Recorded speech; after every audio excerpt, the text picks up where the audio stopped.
Bom dia, galerinha. Espero que todos estejam bem. Estamos aqui para a nossa segunda aula, né, com o público-alvo dos primeiros anos, certo? Então, desejo tudo de bom e vamos começar nossas aulas agora, né? Vou tentar ser o mais sucinto possível, mas como vocês sabem, biologia é um assunto muito rico em vocabulário, então tem que ser falar de uma maneira que vocês entendam, né? Então estou aqui tentando o meu máximo e estou dando o melhor de mim. Desculpe se os vídeos estão sendo grandes, mas é porque eu tenho que explicar, né? Senão vocês vão criar dúvidas e essas dúvidas não vão ser tiradas, né? Então, por isso que meus vídeos estão sendo um pouco maiores, certo? Mas eu agradeço a compreensão, do mesmo jeito que vocês estão se adaptando, eu também estou me adaptando a essa nova metodologia. Então eu peço que me perdoem, mas é porque eu não sou um youtuber profissional, certo? Então vamos começar nossas aulas. Então, Biologia, aula 2, Característica da Vida, capítulo 1, páginas de 10 a 17, orientador Marcelo Soares e o público-alvo é os primeiros anos. Primeiramente, quais são os assuntos a serem abordados nessa aula de hoje? O que é vida, organização celular, energia, metabolismo, estímulos, material genético, reprodução e evolução. Para isso, eu criei um mapa mental, né? Primeiramente, eu vou dar aqui, deixa eu passar essa página, e eu coloquei aqui o que é vida na realidade, né? Vida. A vida pode ser definida como uma propriedade que caracteriza os organismos, cuja existência evolui do nascimento até a morte. Parece uma explicação razoável, mas a verdade é que a vida é muito mais complexa do que isso. Ela é uma constante repetição de processos e funções vitais perfeitos, que ocorre dentro do corpo humano, a máquina complexa do nosso planeta. Então, vida, ela é estímulo, é andar, é caminhar, é fazer funções orgânicas dentro do nosso corpo, né? Como defecar, urinar, né? Comer, digerir o alimento, né? Nas plantas, é o estímulo através da luz solar. Então, eu só posso dizer aquilo que tem vida são os organismos que são seres celulares formados por células e essas células interagem fazendo o nosso metabolismo. Então, posso considerar a vida isso. Então, todo ser que é suscetível ao estímulo, que é suscetível às funções fisiológicas de digestão, né, a circulação, né, e todos os mecanismos trabalhando e gerando. Você é vida. Os animais que estão em volta de você também é vida, como as plantas também são vida. São organismos formados por células. Então aqui, continuando, eu criei um pequeno mapa mental. Nós temos os seres vivos, né? O que eu posso caracterizar como vida? Ele tem uma organização celular, então ele possui células como procarióticas, que foram as primeiras células das bactérias, né? E das cianofícias e cianobactérias, que deu origem às algas. Também as células eucarióticas, que criou essa diversidade genética de plantas, animais e tudo que a gente vê hoje é graças à célula eucariótica. No caso unicelular, pode ser um componente formado por uma célula, né, como a ameba. Né, o pessoal diz assim, você é que nem uma ameba, porque ele está dizendo o quê? Que você só tem uma célula, então é unicelular. Mas pluricelular, o nosso corpo ele é formado por pele, é formado por sangue, é formado por neurônios, que são várias células, são milhões de células, bilhões, trabalhando de forma integrada para formar o organismo que é você. Né? Então você é um organismo vivo, multicelular. Eles se desenvolvem, eles nascem, né? Nós nascemos, nós crescemos, se reproduzimos, envelhecemos, como no meu caso, eu já estou no meu processo de envelhecimento e de morte, né, metabólica. Porque o metabolismo ele vai se desenvolvendo até os 30 anos. Depois disso ele começa a morrer. Então já faz 13 anos que eu estou no meu processo de morte metabólica, né? E também morrem. Então nós vamos estar aqui, vamos viver, passar todas as etapas, como eu disse sobre o filósofo Immanuel Kant, que ele falava o seguinte, que nós nascemos, crescemos, reproduzimos e morremos. Né? Não precisa também de ser todas as etapas, porque tem gente que não quer se reproduzir. Então ela nasce, cresce, morre e pode também morrer, né? Então nasce, cresce, se reproduz e morre. Essa é a função biológica no planeta, né? Podemos ser semelhantes e diferentes, tá? Eu aqui, mas também tem meu cachorro que é diferente de mim, mas todos dois nós somos seres vivos, né? Como também tem as plantas que são diferentes de mim, mas todos nós somos seres formados por células, somos seres vivos. Tem metabolismo, que pode ser autotrófico, no caso das plantas, produz o seu próprio alimento. Heterotrófico, são aqueles que necessitam de um outro ser para poder se alimentar. E recomposição de estrutura para a obtenção de energia. Então, quando nos alimentamos, e quando a planta também se alimenta através do processo de fotossíntese, ela produz o quê? Energia para tentar sobreviver. Também se reproduzimos através da duplicação do DNA, que pode ser as formas assexuada e sexuada, né? Então pode haver o ato sexual ou não. Respondemos a estímulos. O que é essa resposta a estímulos? Nós ouvimos, nós sentimos no toque, no olfato, no paladar. Então é aqueles sentidos que a gente tem. Então a gente responde. Se uma pessoa é atrevida com você, você não vai também ser atrevida com ela? Então, isso daí é uma resposta ao estímulo. Se você está com fome, qual é a função que você vai fazer? Vai comer, né? Então eu quero comer porque eu estou com fome. Isso é uma resposta a um estímulo. Evolui, né? Então todos nós evoluímos, nos adaptamos e nos modificamos. Por exemplo, nesse período de Covid, nós tivemos que fazer uma adaptação em ficar em casa. Então, para algumas pessoas está sendo horrível, né? Eu acho que pode estar horrível, mas para outras não. Por quê? Existe esse processo de adaptação. A gente está esperando uma modificação genética, que a gente encontre uma vacina ou que a gente se torne imune a esse vírus que está atacando o nosso planeta, né? Que está aí tentando destruir a nossa população. Mas a gente vai se modificar e a gente vai se adaptar a esse vírus. E vai ter que seguir a nossa rotina de vida. Quem se adaptar, fica. Quem não se adaptar, morre. Né? Infelizmente é assim, quando a gente fala nos termos biológicos. Continuando aqui, pessoal. Desculpem pela tosse, mas é porque eu tenho essa alergia, como eu falei. Né? Então vou tomar um pouquinho d'água. Então aqui a gente tem as definições de células procarióticas e eucarióticas, né?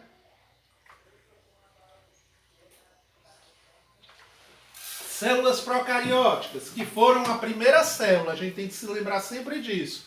São células que apresentam membrana plasmática, parede celular, citoplasma, material genético denominado nucleóide. E elas não têm núcleo, então elas são anucleadas, elas são meio desorganizadas. É como se a gente tivesse uma casa e tivesse tudo esparramado no meio, né? Células eucarióticas, elas são mais complexas, elas que trouxeram essa diversidade genética, criando os outros reinos, como o reino fungi, que tem os fungos, como o metafita, que são as plantas, como o metazoa, que são os animais, e assim por diante. A procariótica, ela só originou as bactérias e algas azuis. O restante da diversidade genética veio através das eucarióticas, que surgiu o reino protista, surgiu o reino fungi, animalia, que é metazoa, ou metafita, que é as plantas, certo? Então, esse aqui só bactéria, esse aqui surgiu toda a diversidade genética. E essa daqui, ela tem uma característica, que é o núcleo. No núcleo é onde se guarda as informações genéticas que são repassadas de geração em geração através do quê? Do ato sexual. Né? Então, no caso aqui, você é uma herança genética do teu pai e da tua mãe. Então, a combinação dos materiais deles surgiram você. Então, no caso aqui, a célula eucariótica, ela guarda esse material genético lá na carioteca, dentro do núcleo. E nesse núcleo fica lá aquele material genético que guarda a herança dos seus pais, que é repassada quando eles têm um ato sexual e forma, no caso aí, crianças, bebês, que pode ser você, seu irmão, né, sua irmã, né? Então contém nos nucleolos, certo? Continuando aqui. Aí eu trouxe um exemplo, ó. A célula eucariótica, ela é como eu falei, ela é a primeira célula, certo? Então ela é a primeira célula e nessa primeira célula ela é toda desorganizada. Olha o material genético aqui solto. Olha, ela não tem, olha, ela é diferente da eucariótica, ela é guardada dentro do núcleo. O DNA está guardado aqui no nucleolo. Então dentro do nucleolo tem o DNA. Essa daqui não, essa daqui, ó, o material genético, ó, as proteínas, o citoplasma, né? O citoplasma é aquele líquido onde fica boiando as proteínas, né? Aí o ribossomo, os DNA, tudo ele fica boiando, então é uma misturada danada, é como se fosse desorganizada. E quando fala que ela é anucleada, ela já está dizendo, ela não tem núcleo, não tem núcleo, certo? Já a outra não, ela tem funções, tem uma função para digerir, tem uma função que verifica o que é que está entrando dentro da célula, né? Então cada um tem uma função aqui, ó. Então nós temos o retículo endoplasmático, que ajuda na digestão, nucleolo, onde se guarda o material, o complexo de Golgi, que é aquela transição do material para dentro do núcleo e fora, né? O citoplasma, que é o líquido que sustenta essas proteínas e esses materiais que necessitam da célula organizada a fazer e elaborar cada função, certo? Então a gente pode lembrar que a célula eucariótica, ou ser eucariôtico, é organizada. Organizado. Né? Lembrem-se do ovo. Quando você quebra um ovo, não tem lá a gema e a clara? A clara é como se fosse o quê? No caso aqui, o citoplasma, ou citogel, ou citosoma, você ouvir numa questão, é a clara. E na clara tem o quê? Os nutrientes também, que vão alimentar quem? A gema. A gema é o quê? O núcleo, né? Então, no caso, a gema, aquela parte amarela, é o núcleo. E dentro da gema, se você prestar bem atenção, tem um pequeno pontinho preto. Lá é o nucleolo. E dentro do nucleolo tem o quê? As informações genéticas herdadas de pai para filho. Então, por isso que essa célula é chamada de organizada e nucleada. E a outra é desorganizada e anucleada. Não tem núcleo, certo? Continuando aqui as nossas atividades. Deixa eu apagar, né? Passar para o outro. E continuando a falar de célula, nós temos aqui o exemplo da célula animal e vegetal, né? Eles têm algumas particularidades em comum. Depois a gente vai ver com calma isso aqui, viu, pessoal? Não precisa se desesperar, não. A gente precisa só saber do principal agora, né? Dos argumentos principais. Então, igual, ela tem núcleo, nucleolo, retículo endoplasmático rugoso e liso, cistoesqueleto, membrana plasmática, lisossomos, complexo de Golgi, mitocôndrias, citoplasma, peroxomas e ribossomas, né? Então, eles têm em comum. O que é que difere de uma célula animal? No caso aqui, essa célula é o quê? Eucariótica, viu? Ambas. Ela não é procariótica. É eucariótica. né? Nós temos os centríolos, né? Aqui, no caso da célula vegetal, tem a parede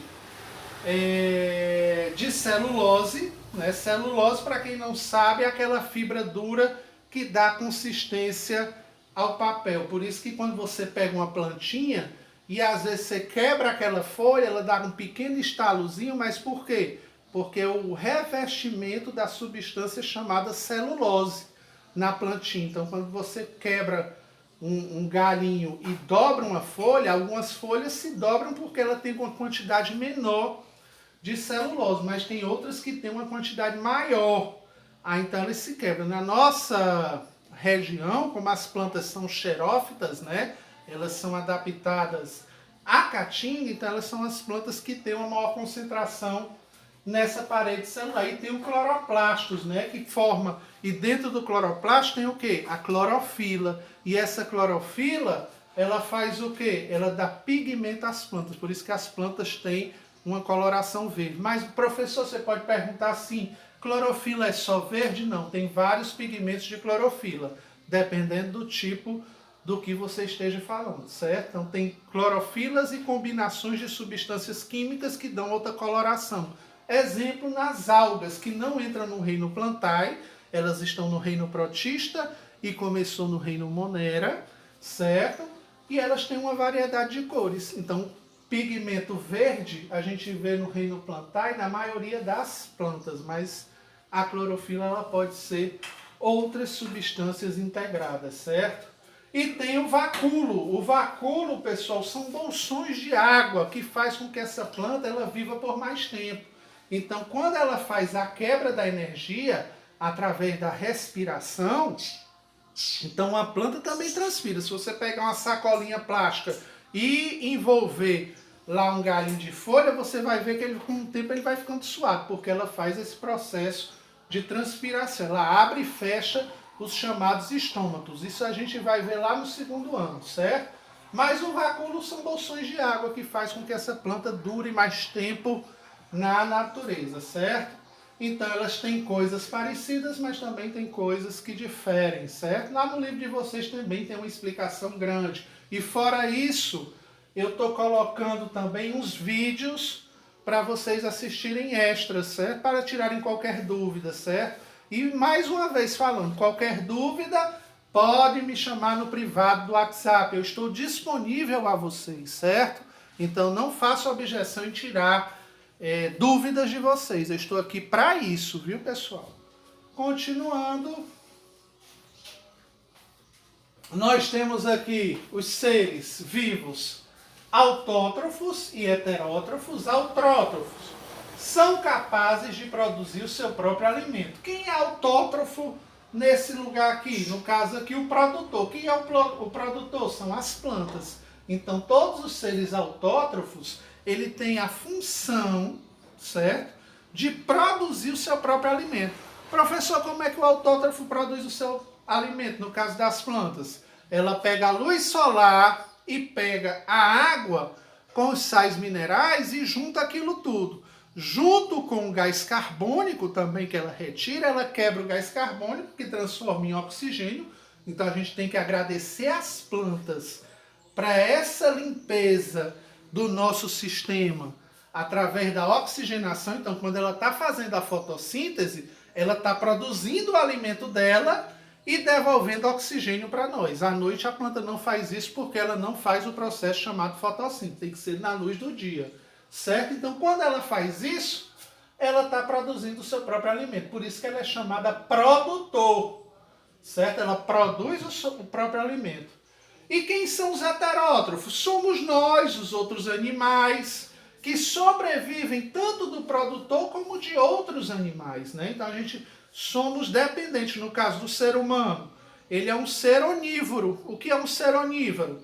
Ele se alimenta tanto de plantas como de outros animais, né? No caso, na cadeia. Então nós somos onívoros. Mas tem animais, por exemplo, que são herbívoros. No caso do gafanhoto aqui, ele necessita da planta para comer. Então, quando eu necessito de um outro ser para poder me alimentar, eu sou chamado heterótrofo. Quando eu produzo o meu próprio alimento, eu sou chamado autótrofo, certo? Continuando. A obtenção de energia, como é que acontece? Deixa eu apagar aqui, pessoal. Então, quem tiver dúvida, pode me contactar, sem problema, certo? Então, como é feita essa obtenção de energia? Na respiração celular, a obtenção de energia ocorre a oxidação das moléculas orgânicas, geralmente a glicose. Para quem não sabe o que é glicose, a glicose é os açúcares que tem. Então, quando a gente queima esses açúcares, nós liberamos a energia. Não é aquele açúcar que a gente come, não. É um açúcar sintético que o nosso corpo produz e fica guardado dentro da mitocôndria.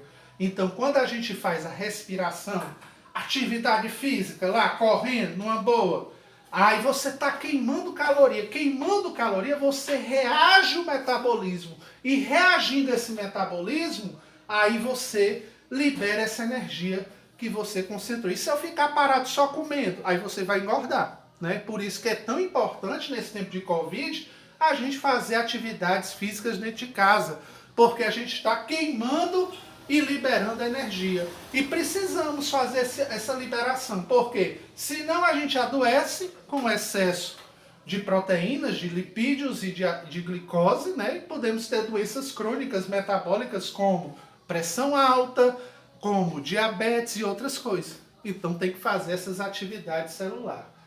Parte dessa energia é armazenada na fórmula de moléculas, que é chamada ATP, ou adenosina trifosfato, e parte é liberada pelo calor. Então é aquele negócio, fazendo atividade, né? Fazendo atividade, no caso aqui, eu estou liberando energia. Se eu não fizer atividade, eu acumulo energia, certo? Continuando. Então temos aí o exemplo da fotossíntese, né? Nós temos a energia que ativa o quê? As células de cloroplastos. Aí começa todo o processo de fotossíntese. Nós temos aqui carbono, hidrogênio e oxigênio. Quando eles são quebrados, ele forma essa energia química, né, no corpo, no caso aqui das plantas.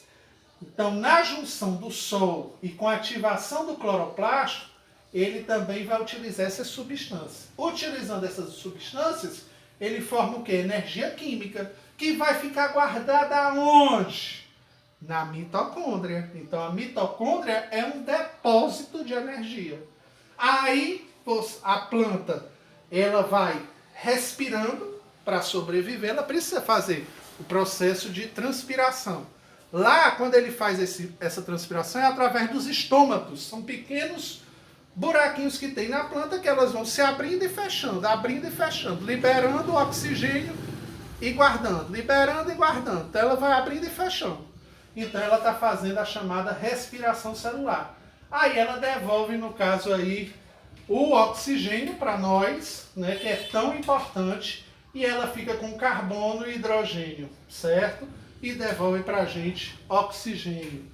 Aí então é por isso que ela é importante no nosso meio, porque ela pega aquele gás poluído, através de carros, de motos que liberam CO2 e transformam em oxigênio para respirar. Então, quanto mais plantas em nosso meio, melhor, né? Mas, professor, e se eu dormir num quarto cheio de plantas? Você tem que lembrar que à noite ela não faz o processo de fotossíntese. Então, o que ela vai fazer à noite?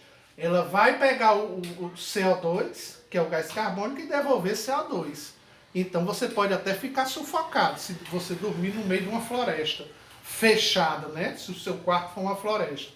Mas é bom ter planta. Quanto mais planta, melhor para a oxigenação do planeta. Por isso que é tão importante a gente ter planta. Quanto mais planta tiver, mais oxigênio tem no nosso planeta. Lembrando que quem faz esse processo de limpeza no sistema do nosso planeta são os oceanos, através das algas, viu? Não é só as florestas. Ah, professor, porque eu ouvi falar nisso, porque lá no oceano é que faz a maior reciclagem de oxigênio na atmosfera. De fato. Até na década de 80 falava assim, a Amazônia é o pulmão do mundo. ela não é o pulmão do mundo, mas ela faz a absorção de uma grande parte de gás carbônico devolvendo oxigênio. É por isso que temos que ter as nossas florestas sem desmatar, porque senão a gente vai perder o oxigênio. O oxigênio vai ficar escasso e vai ter muito gás carbônico. E vai chegar uma hora que a gente não pode nem respirar no planeta. Então a gente tem que ter essa consciência ecológica. Na minha cidade, eu sempre falo isso. Eu quero bastante árvores na minha cidade, porque uma cidade sem árvore há um aumento de gás carbônico e o ar fica pesado, né? Então, Banabuiú, ele precisa plantar mais árvores em praças, avenidas, para a gente ter uma melhor oxigenação. Isso é qualidade de vida, é vida saudável, pessoal. Qualquer dúvida, podem entrar em contato comigo no WhatsApp. Continuando. Falha-me Deus, deixa eu ver aqui. Continuando, próximo slide. Do mesmo jeito, pessoal, nós temos aqui nas células, né? No caso aqui, membrana citoplasmática, é esse envoltório que dá o formato da célula. O citoplasma é o líquido que tem dentro. Lembre-se do ovo, né? Quando você quebra um ovo, ele não fica assim meio ondulado na frigideira. Por quê? Porque ele tem uma camada que ele não deixa esse líquido escorrer. Então essa camada é chamada membrana. E o que é aquele líquido branco, professor? É o citoplasma, o citosol, o citogel. E o núcleo é onde o quê? Guarda as informações genéticas do animal, que pode ser fecundado ou não, né? No caso do ovo, se você abrir o ovo e ele não foi fecundado, você vai comer lá aquele ovo, mas tem um material genético do futuro pinto lá, que você acabou de matar, infelizmente, porque você comeu, né? Então ele não vai nascer. Mas se esse material for fecundado, né? Aí pode nascer um futuro pinto, né? Então eles produzem, aí entra dentro da célula oxigenação, entra os nutrientes, de acordo com o que o animal vai comendo, ou o ser humano, por exemplo, quando uma mãe come, os nutrientes vão entrando pelaquela alimentação da mãe, que levam-se as proteínas, os lipídios, os glicídios e todas as substâncias que a criança necessita. E esses nutrientes vão chegar aonde? No núcleo, certo? Então usa a energia, aí é a quebra do vapor d'água que faz o processo da respiração, e nós, como a célula animal, ela não faz essa questão de limpeza e fica com o gás carbônico, como nós somos seres heterótrofos, nós liberamos o gás carbônico. E quem pega esse gás carbônico? São as plantas que transformam em oxigênio, certo? Então nós liberamos o dióxido de carbono no processo chamado respiração. O suor que você tem, como por exemplo, eu sou muito mais devido aos meus medicamentos que eu tomo. Suar, né? Então, no caso aí, é o dióxido de carbono, certo? Próximo. Qualquer dúvida é só me falar, viu, pessoal? Me chama lá no WhatsApp, no privado, que eu estou aqui para ajudar vocês, viu? Aí nós temos aqui a respiração celular, eu dei um exemplo, ó. Absorve o gás oxigênio, que somos nós, né? Isso aqui é uma célula animal. Ocorre aquela síntese do ATP, ou do trifosfato de adenosina, e liberamos gás carbônico na célula animal. Na célula vegetal é o seguinte, nós absorvemos o gás carbônico, né, no caso as plantas, o sol faz aquele processo da síntese de energia e libera para a gente o gás oxigênio, certo? Então é uma diferença entre a respiração celular dos animais e a respiração celular, no caso aí das plantas. Nós absorvemos oxigênio e liberamos gás carbônico. Já na planta é o contrário, né? Eles absorvem gás carbônico e liberam oxigênio. Ok? Respiração aeróbia ou anaeróbia, né? Qual é a diferença entre aeróbia e anaeróbia? A aeróbia, pessoal, resumidamente aqui, depois vocês podem ler, porque para não se estender muito os nossos vídeos, na aeróbia é aquela respiração que a gente faz no meio. Então é aqueles seres vivos que têm células, metabolismo, que precisam de um oxigênio para sobreviver. Então isso daí são células aeróbias. E anaeróbias? Qual é o processo de respiração dela? Elas não precisam de oxigênio para sobreviver. Então a aeróbia precisa de oxigênio para sobreviver, a anaeróbia não precisa desse oxigênio para sobreviver. Mas, professor, tem seres que não precisam de oxigênio para sobreviver? Tem bactérias, né, também que não precisam. Por exemplo, no processo da fermentação do vinho. Quando você tem uma garrafa de vinho, pessoal, deixa eu só pegar aqui, só um minuto. Quando você tem uma garrafa de vinho, então eu peguei aqui um vinho, certo? Então aqui é a garrafa de vinho. O líquido que está dentro, por que essa garrafa ela tem que estar fechada? Né? No caso aqui, porque tem bactérias que são anaeróbias, que vão ficar dentro dessa garrafa, certo? E o que acontece? Quanto tempo, dependendo da temperatura, dependendo da exposição dela, por isso que uma garrafa de vinho não só pode ser colocada à luz do sol, as bactérias anaeróbias vão trabalhando no líquido que tem aqui dentro e vão fazendo a fermentação desse líquido, fazendo com que o vinho se torne mais apurado, né? Mais encorpado, então ele vai ter um odor, ele vai ter um paladar diferenciado. Quanto mais velho for a garrafa de vinho, mais valorosa ela se torna, certo? Então ela fica com um sabor peculiar. Quando eu falo com sabor peculiar, ela vai ter na hora da degustação, um sabor diferenciado, né? Mas é por quê? Porque dentro tem bactérias anaeróbias que vão atuar e curtir aquele vinho. Mas, professor, e se você destapar a garrafa, o que vai acontecer? Como eu fiz agora aqui. No caso aqui, eu destapei a garrafa. Vai vir bactérias que a gente não está vendo, que são chamadas bactérias aeróbias. Então elas vão entrar, é como naquela experiência lá que a gente viu de Needham, de Spallanzani e tudo. Essas bactérias elas vão entrar dentro dessa garrafa e vão fazer com o quê? Com o líquido. Vão fazer ele apodrecer. Por quê? As bactérias aeróbias, elas ajudam nesse processo de decomposição dos alimentos também, viu? Então, bactéria também não pense que é um ser ruim, não. Ele também é um ser bom.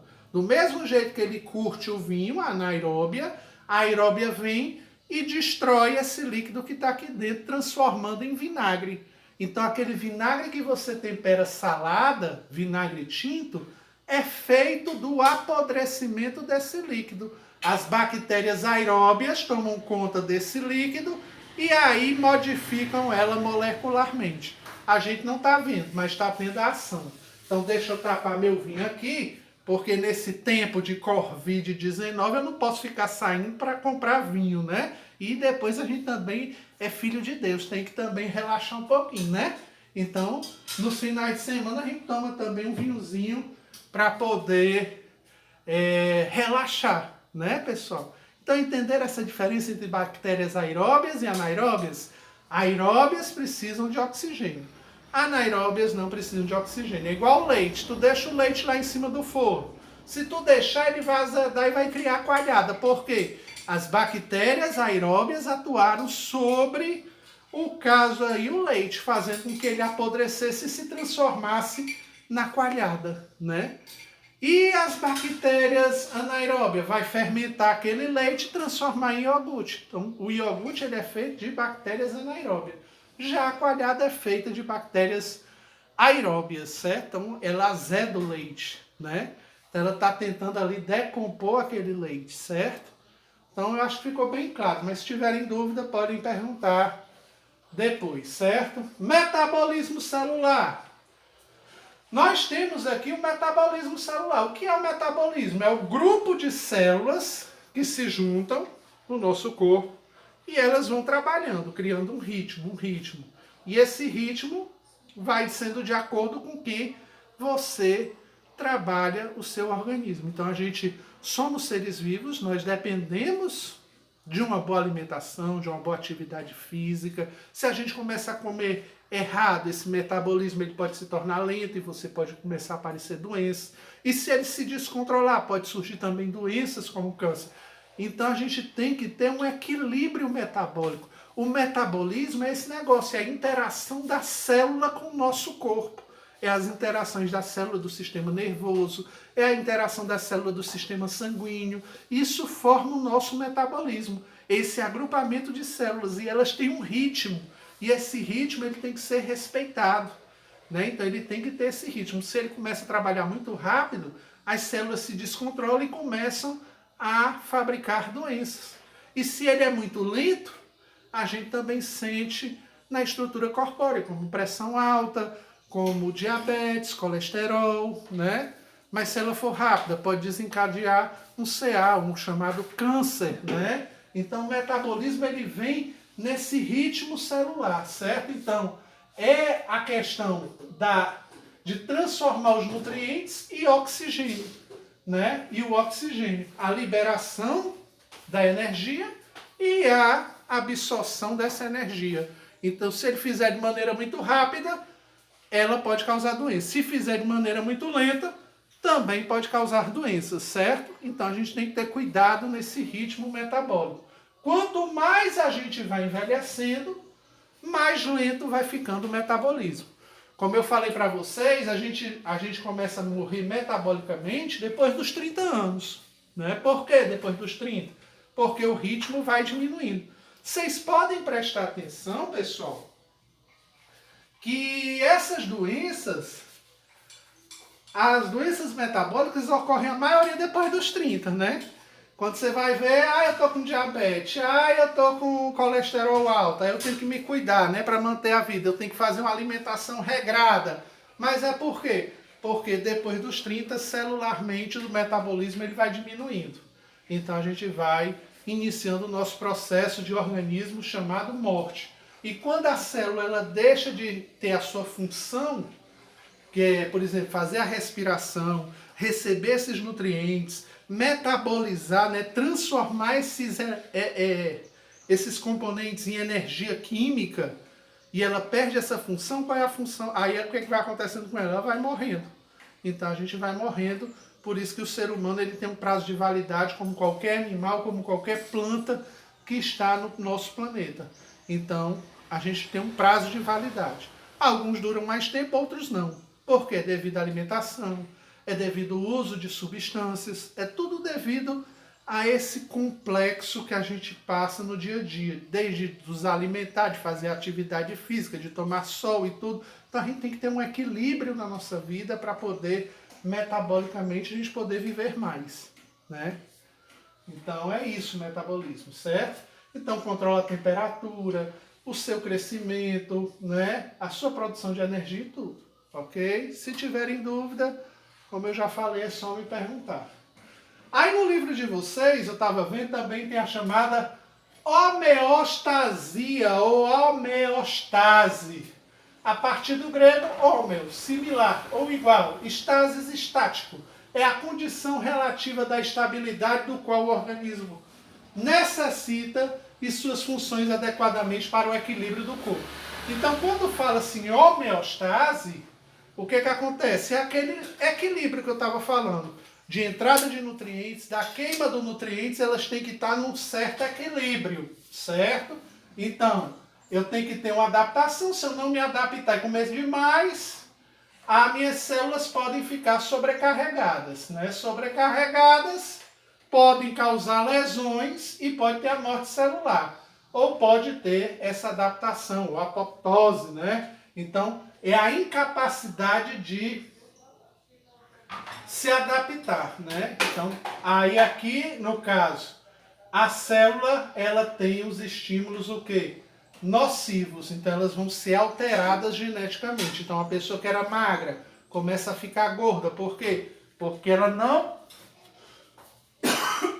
se alimenta e tem os nutrientes corretos. Então a homeostase ela faz isso. Quando a célula perde a função e ela tem alguma lesão, porque é a falta de nutriente ou o excesso, ela pode também ocasionar morte celular. Então, homeostase ou homeostasia é esse equilíbrio celular. Por isso que eu deixei esse gráfico aí para vocês entenderem, certo? Qualquer dúvida, é só me perguntar. Nós temos aqui as funções, né? Qual é a função da nutrição? Nós produzimos nutrientes energéticos. Nutriente energético, ele já está falando, ele nos dá energia. Nutrientes construtivos são aqueles que vão criar substâncias para fazer a manutenção do teu corpo, certo? Ele vai criar uma substância, por exemplo, um equilíbrio no ácido clorídrico para dissolver os alimentos junto com as bactérias. Aí cria, por exemplo, a bilis, que é aquele líquido verde, para digerir as gorduras. Então, existem aí os nutrientes construtivos. Eles vão dar massa muscular no teu corpo, eles vão fazer esse processo digestório, né? Então eles vão dar esse equilíbrio. Então é necessário criar novas substâncias para fazer nutrientes construtivos, para criar novas células, para formar teu cabelo, para formar tuas unhas, né? Então são os nutrientes construtivos. Os energéticos já está dizendo, para te dar energia para você enfrentar o dia todinho, através do que? Da respiração celular. Então, quando você queima lá o trifosfato de adenosina, você está liberando a energia, que é a energia sintetizada, certo? Então, as atividades celulares: síntese de novas moléculas, movimentação e divisão celular. Então, isso daí pode ocorrer com essa liberação. Produção de matéria viva, de novas substâncias, proteínas e outras substâncias, aí criam novas células, certo? Então a gente precisa se alimentar direito, a gente precisa fazer atividades físicas para poder criar novas células e recompor aquelas que vão se acabando. Então é esse processo, quando eu vou perdendo, eu vou reconstituindo.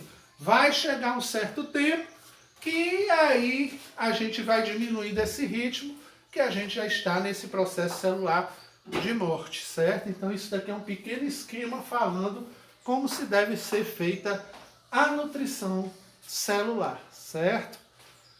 Aí, resposta aos estímulos, né? No caso, os seres respondem a estímulos, tanto plantas como os animais, eles respondem. Por exemplo, na hora de pensar, né? Quando alguém te faz uma pergunta, ei, tá tudo bem com você aí? Se eu fizer essa pergunta, aí você vai falar, tá tudo bem, quer dizer, eu estou pensando, eu estou estimulando quem? Meu cérebro, certo? Então é uma forma de estímulo.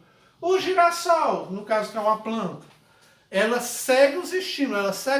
Porque ela segue o sol. Por que se chama de girassol? Porque ela vai seguindo o sol. Essa coroa aqui e essas pétalas, ela tem fotossensores que, de acordo com a posição do sol, ela vai girando.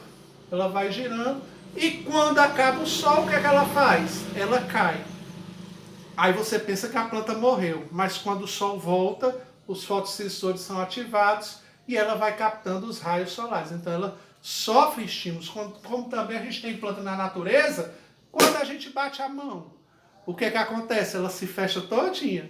Mas é por quê? Porque ela tem fotossensores de sensibilidade. Então elas respondem a estímulos. No caso, as plantas é através do barulho, através no caso do sol. E nós também respondemos através do nosso cérebro, através da nossa movimentação do corpo e tudo. Então, no caso aqui, todo ser vivo, ele responde a estímulo. É diferente essa garrafa. Se eu colocar essa garrafa aqui e dizer para vocês, garrafa, grite, ela vai gritar? Não, então ela não é matéria viva. Ela é uma matéria inorgânica. Ela ficou aí parada, ela não respondeu nenhum estímulo. Quem está respondendo estímulo sou eu quando pego a garrafa. Ó. Sou eu quando abro a garrafa. Por quê? Porque eu quero beber água. Então, eu estou respondendo a um estímulo do meu cérebro. Ele está dizendo assim, olha, eu estou com sede, eu preciso de água. Então eu pego a garrafa, que é um ser não vivo, certo? Então todos os seres vivos, eles respondem a esses estímulos, certo, pessoal? Aí eu deixei algumas partes aqui em aberta, porque os seres vivos têm material genético? Tem. Quais são? No caso das células procarióticas. Porque dividimos em duas células, não foi? Deixa eu pegar um pincel que esteja um pouco mais escuro, pessoal. Temos procarióticas e eucarióticas. Deixa eu escrever aqui. Procarióticas e eucarióticas, certo? No caso, temos material genético? Temos. A primeira célula ela produziu um material genético chamado RNA. Para quem não sabe, é um ácido. Ácido o quê? Ribonucleico. E esse RNA ele trouxe a vida dos primeiros seres, que foram quem? Bactérias. No caso aqui, deixa eu escrever aqui. Bactérias. Cianobactérias.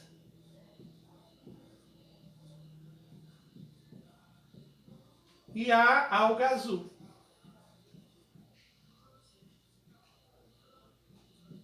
Só como eu falei lá no começo da aula, esses seres evoluíram, criando uma segunda célula. No caso, ele reservou um pedaço desse RNA, guardou num núcleo e transformou a célula eucariótica, aquela que tem compartimento e é organizada, que a gente viu no começo da aula. E ela lá tem tanto RNA como DNA. Para quem não sabe, o DNA se chama ácido, é um palavrão, pessoal. Desoxirribonucleico. Então, ácido ribonucleico, ácido desoxirribonucleico. Para fazer esses ácidos, no caso, é feita a ribose e do DNA é a desoxirribose, certo? Nome feio, né? Mas a gente tem que aprender. DNA é onde se tem o quê? As informações genéticas, como também o RNA, certo? É onde tem as informações genéticas. Aqui começou a diversidade dos seres. Surgiram o reino plantae, o reino protista, que foram os seres primitivos, o reino animalia e o reino fungi, pessoal. Surgiram esses reinos aí, viu? Então, os seres vivos têm material genético? Tem. Quais são? DNA e RNA, certo? Então, mais para frente a gente vai ver detalhadamente sobre isso, certo, pessoal?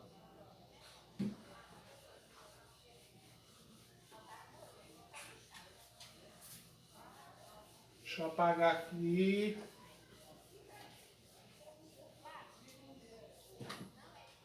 Próximo questionamento. Os seres vivos se reproduzem? Se reproduzem, sim. Nós temos dois tipos de reprodução. Sexuada e assexuada.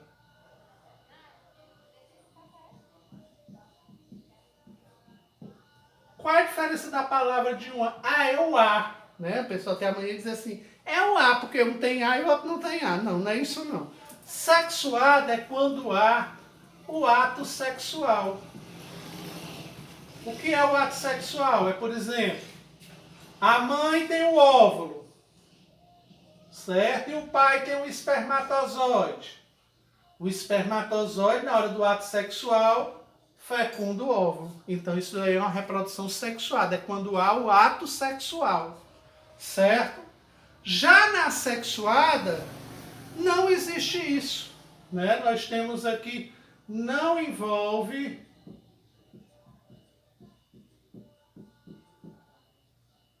o ato sexual, certo? Então ele tem os dois materiais genéticos. Por exemplo, numa planta, num galinho de uma planta, você pode encontrar, por exemplo, dobraduras aqui, onde nessas dobraduras vão ter tanto material masculino como feminino.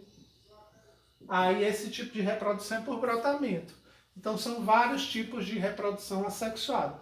Mas eu só quero que vocês saibam disso, que essa reprodução acontece dessa forma. Tem de bipartição, quando você tem os dois elementos, tanto masculino e feminino, que no caso é o das células, elas vão se dividindo por si. Certo? Não precisa ter o ato sexual. Aí é o chamado processo mitose, né? A gente pode dizer isso. Seres como a esponja do mar, eles são seres assexuados. Aí é por brotamento, por exemplo. Cria-se a esponja, nasce um brotinho, o brotinho cai e ele nasce uma esponja com características iguais. Da banana, do mesmo jeito, e de outros seres, certo? Então, o assexuada, ela não envolve o ato sexual. Sexuada, ela envolve esse ato sexual. Deixa eu apagar.